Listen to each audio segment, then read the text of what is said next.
Welcome to the part 2 of the bloom filters. इसमें हम लोग देखेंगे इंटरनल वर्किंग एंड ऑप्टिमाइजेशन। पिछले पार्ट में हम लोगों ने देखा था फॉल्स पॉजिटिव के बारे में। अगर मान लो कि 100 में डेटा इंसर्ट कर रहा हूँ और जब मैं सर्च मार रहा हूँ 50% ऑफ द टाइम वो मेरे को फॉल्स पॉजिटिव रिजल्ट देता है, तो now that is not reliable. तो इसके लिए मेरे को क्या करना होता है कि मेरे को एरर रेट, जो फॉल्स पॉजिटिव का रेट है, उसको कम करना है। अगर मैं उसको मान लो 1% पे लेके आता हूँ तो मतलब 99% of the time it gives me correct result. Only 1% of the time ही वो सिर्फ ऐसा रहेगा जबकि वो डेटा वहां पे नहीं है बट वो बताएगा है। अंडरस्टूड? तो दिस इज फॉल्स पॉजिटिव जो हमारे को कम करना है, इस पे हमारा फोकस होना चाहिए। अब बेस्ट परफॉर्मेंस ब्लूम फिल्टर का कब निकल के आता है? जब आपका जो एरे है वो 50% ही फुल हो। फॉर एन एग्जांपल, अगर मान लो मैं एरे बनाता हूँ, बिट्स का array which is of 1000 size. अब इसमें 50% फुल मतलब 500 इंडेक्स जो है वो 1 होने चाहिए, 500 इंडेक्स जो है वो 0 होने चाहिए। 50% फुल जब ये रहेगा eight that time it performs best. Worst performance कब आता है? अगर मान लो 50% से लेस मेरा डेटा पड़ा है ब्लूम फिल्टर के अंदर, तो यहाँ पे जो स्पेस है मेरी, although it is not that big of a space, but then that because I am putting it in my RAM, so I am just wasting my space. But if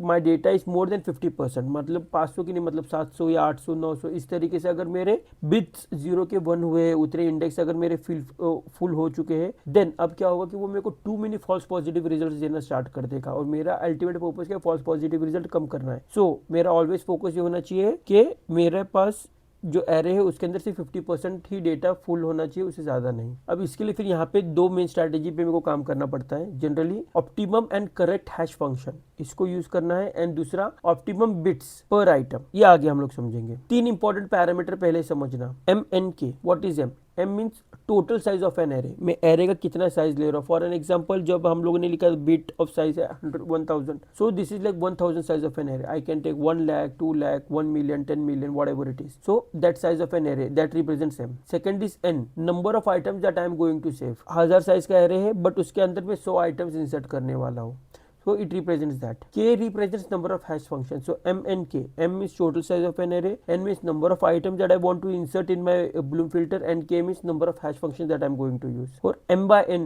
एक ratio होता है। अभी आप यहाँ पे example देखें ना, 1000 divided by 100, so 10 bits to save 1 item. तो अगर मेरे को 100 आइटम सेव करना है तो मेरे को एरे का साइज लेना है 1000। तो अभी मैं क्या करूंगा, यहाँ पे 10 बिट्स, तो एक आइटम को सेव करने के लिए मैंने 10 बिट्स एलोकेट करके रखे। कौन से भी रैंडम 10 बिट्स हो सकते हैं, फ्रॉम 0 टू 999, कौन से भी बिट्स हो सकते हैं। That is what my hash function is going to determine. One hash function is equal to 1 bit. Hash function में मेरे को दो क्वालिटीज बहुत ज्यादा जरूरी है। पहले तो वो स्पीड होनी चाहिए इन जनरेटिंग हैश वैल्यूज। मेरे को स्लो हैश फंक्शंस नहीं चाहिए, जैसे मान लो MD5 या SHA-256, ये क्रिप्टोग्राफी के हैश फंक्शंस है। मेरे को सिक्योरिटी यहाँ पे कंसर्न नहीं है, इसके लिए मैं वो हैश फंक्शंस या हैशिंग एल्गोरिथम यूज नहीं करूंगा, क्योंकि they are going to take much more time. Computation करने के लिए CPU पे हैवी लोड पड़ेगा, इसके लिए मैं उसको प्रेफर नहीं करूंगा। मेरे को ऐसे हैश फंक्शन, हैश एल्गोरिथम चाहिए जो कि हैश कोड मेरे को बहुत क्विकली जनरेट करके दे दे। सेकंड है नीड इवन डिस्ट्रीब्यूशन। 0 टू 999 है, अगर सभी लोग एक ही हैश कोड बना के देना स्टार्ट कर दे तो दिक्कत ये होगी कि वहां पे हैश कोलिजन्स मेरे बढ़ने स्टार्ट होंगे। तो मेरे को as much as even distribution चाहिए, वो मेरे को मिलना चाहिए। Don't use cryptographic hash functions, but the recommended hash function is murmur 3, XX hash, city hash, farm hash. अब यहाँ पे के कैसे डिटरमाइन करना है? K as a said is a hash function. अगर मान लो मैं के इक्वल टू 1 लेता हूँ, लेट्स से द बेसिक, अगर मैं बोलता हूँ कि के इक्वल टू 1 है, मतलब मेरे पूरे कोड के अंदर एक ही हैश फंक्शन में यूज कर रहा हूँ। अब यहाँ पे क्या होगा, यहाँ पे टू मेनी फॉल्स पॉजिटिव आने स्टार्ट होंगे। फॉर एन एग्जाम्पल, एप्पल है, एप्पल के लिए मेरे को 3 हैश कोड्स मिल रहे थे, लेट्स से 5, 8 एंड 3। मैंगो के लिए मेरे को मिल रहा था 2, 8 एंड 3। ठीक है, तो यहाँ पे एक वैल्यू डिफरेंट हो गई 2, बट 8 एंड 3 कॉमन है। अब एज्यूम करो कि अगर मैं एक ही हैश फंक्शन यूज करता तो मेरे को एप्पल के केस में भी वो 8 ला के देता, मैंगो के केस में भी 8 ला के देता। So now my hash collision increases. इसके लिए हम लोग 1 रख नहीं सकते। बट अगर फिर हम लोग बोलेंगे कि अगर हमारे को फॉल्स पॉजिटिव कम करना है तो हम लोग बहुत ज्यादा हैश फंक्शन यूज करते। सो अब दिक्कत क्या होगी, जैसे मैंने बताया 1 hash function is equal to 1 bit. अगर मैं 100 हैश फंक्शन यूज करूंगा तो 100 बिट ट्रिप्स होंगे। एक तो पहले 100 हैश फंक्शंस को हैश कोड कैलकुलेट करने के लिए काफी टाइम जाएगा, time is one constant. Second is space, उतनी स्पेस ऑक्यूपाई होगी। 100 है तो 100 बिट्स फ्लिप होंगे।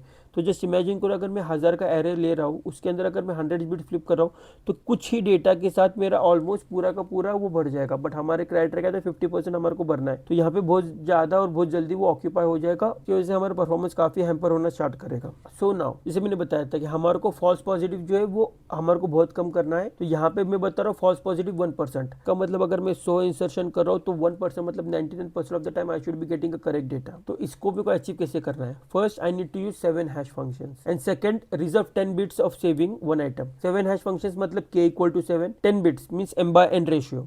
ठीक है, अब ये क्यों मैथमेटिकली हम लोग समझने की कोशिश करते हैं। ये स्लाइड में थोड़ा सा मैथ है, so please bear with me. कोशिश करूंगा जितना हो सके उतना एक्सप्लेन करने की। ये इन स्टैंडर्ड जनरल फॉर्मूला है which is a mathematically proven formula. k is equal to m/n into ln of 2। k is our hash function, m/n is our ratio, m represents size of your array, n represents total number of values that you are going to insert, so m/n is a ratio in of 2. It is a standard proven calculus formula. यहाँ पे जब हम लोग इसको substitute कर देंगे k equal to 1000 divide by 100 into 0.693, तो इन of 2 किसी कैलकुलस की वैल्यू है 0.693 which is approx 7। So k is equal to 7, यहाँ से वैल्यू आती है। अब दूसरी चीज जिसे मैंने बताया था, ब्लूम फिल्टर जो है वो ऑप्टिमम परफॉर्मेंस पीक पे तब करता है जब उसके अंदर 50% वैल्यू भरी है। आप बोलोगे कि यार ये 50% और ये 1% कैसे रिलेटेबल है? तो जब भी मेरी वैल्यू 50% भरी है ब्लूम फिल्टर्स के अंदर, तब मेरा फॉल्स पॉजिटिव की जो रेट है वो ऑटोमेटिकली 1% के करीब हो जाते हैं। How to achieve that 50%? तो उसके लिए मैथमेटिकल फॉर्मूला है 1 minus E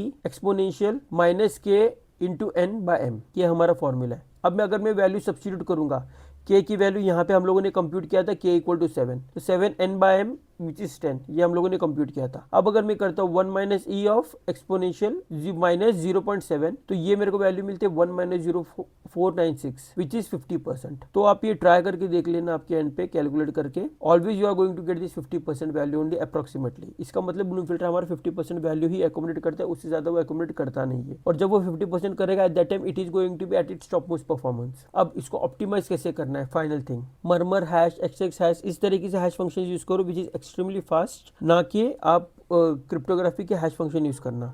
and second optimisation strategy, जैसे हम लोगों ने बताया था कि हम लोग को 7 हैश फंक्शन यूज करने की जरूरत पड़ेगी। तो जैसे हम लोगों ने देखा था कि अगर मैं एप्पल ले रहा हूँ और अगर मैं 3 हैश फंक्शन ले रहा हूँ, तो हर बार मेरे को हैश कोड उसका कंप्यूट करना पड़ रहा था। जब भी मैं हैश कोड कंप्यूट करता हूँ, डिस्पाइट मर्मर 3 या एक्सेस हैश वो फास्ट है, बट वो सीपीयू के ऊपर आपकी लोड डालते हैं, उतनी साइकिल्स आपकी कंज्यूम करते हैं, वहां पे परफॉर्मेंस कहीं ना कहीं आपका लैग होता है। ये ना हो इसके लिए हम लोग क्या करते हैं, हम लोग डबल हैशिंग टेक्निक यूज करते हैं। इसके बारे में अगर आपको और कुछ जानना है, आप ये हार्वर्ड के ये जो पेपर है जो पब्लिश हुआ था 2008 में, आप इसको रेफर कर सकते हैं। इसमें मैथमेटिकली प्रूवन है हैश फंक्शन को आप दोगे और जो आपको हैश कोड ला के देगा वो इवनली डिस्ट्रीब्यूटेड रहेंगी, कोशिश रहेगी कम से कम हैश कोलिजन हो। सेम चीज डबल हैशिंग टेक्निक करता है, बट इसमें बेनिफिट क्या है कि मच फास्टर है, क्योंकि ये रेड्यूसेस एक्सटेंसिवली सीपीयू यूसेज। वो सीपीयू पे प्रेशर डालता ही नहीं है, क्योंकि मैं अभी एक हैश फंक्शन यूज कर ही नहीं रहा हूँ जो कि कंप्यूट करेगा। नहीं, मैं 7 हैश फंक्शन यूज नहीं कर रहा हूँ यहाँ पे हैश कोड कंप्यूट करने के लिए। यहाँ पे आई am just requiring 2 hash values, तो इसके लिए मैं 2 हैश फंक्शन ले रहा हूँ। वो 2 हैश फंक्शन मेरे को 2 हैश वैल्यू जनरेट करके देंगे h1 h2। आप बोलोगे कि भैया अभी तो आपने बताया था कि 7 हैश फंक्शन यूज करने हैं, मेरे को 7 हैश कोड चाहिए, बट मैं 2 हैश फंक्शन यूज करूंगा, तो फिर 7 वैल्यूज कैसे जनरेट होंगी? तो मैं 2 ही हैश फंक्शन यूज करूंगा, बस 7 हैश कोड की वैल्यूज जनरेट करूंगा। अब वो कैसे पॉसिबल है? वो ये फॉर्मूला के थ्रू पॉसिबल है, और ये फॉर्मूला का पूरा इंटरनल डिस्क्रिप्शन, किस तरीके से मैथ इसका कैलकुलेट हुआ है, ये सारा आपको इस पेपर में मिल जाएगा जो कि पब्लिक डोमेन में अवेलेबल है। h1 represents my first hash function, उसका हैश कोड की value, h2 represents second hash code की value, I represents the index position, और फिर mod of m, m represents my total size of an array। तो यहाँ पे जब hash और हैश ऑफ एप्पल अगर मैं डालता हूँ, अगर मैं डबल हैशिंग टेक्निक यूज नहीं करता, 7 हैश फंक्शन के थ्रू उसको मेरे को पास करवाना पड़ता, वो मेरे को 7 हैश कोड की वैल्यू तो दे देता, ठीक है, पर फिर वहां पे मेरा टाइम बहुत जाता। अब डबल हैशिंग की वजह से होता बेनिफिट कैसे, वो देखो। हैश ऑफ 0, ये फॉर्मूला मैं लगाऊंगा, तो 12 ये वैल्यू मेरे को मिली थी हैश कोड 1 से, वो मेरा फर्स्ट हैश कोड था, plus 0 which is my index position, 0 into 7, 7 is what my second hash code value, mod of 1000, तो ये मेरे को क्या दे रहा है 12 इज माई इंडेक्स पोजीशन। 0 1 2 क्या रिप्रेजेंट करता है ये, बिकॉज मेरे 7 हैश फंक्शन है, तो सिमिलरली जैसे हैश 0 1 2 में करो ऐसे हैश 6 तक करूंगा, 0 1 2 3 4 5 6, तो ये 0 1 2 3 यहाँ पे और यहाँ पे जो है ये रिप्रेजेंट करते हैं माई के, ठीक है।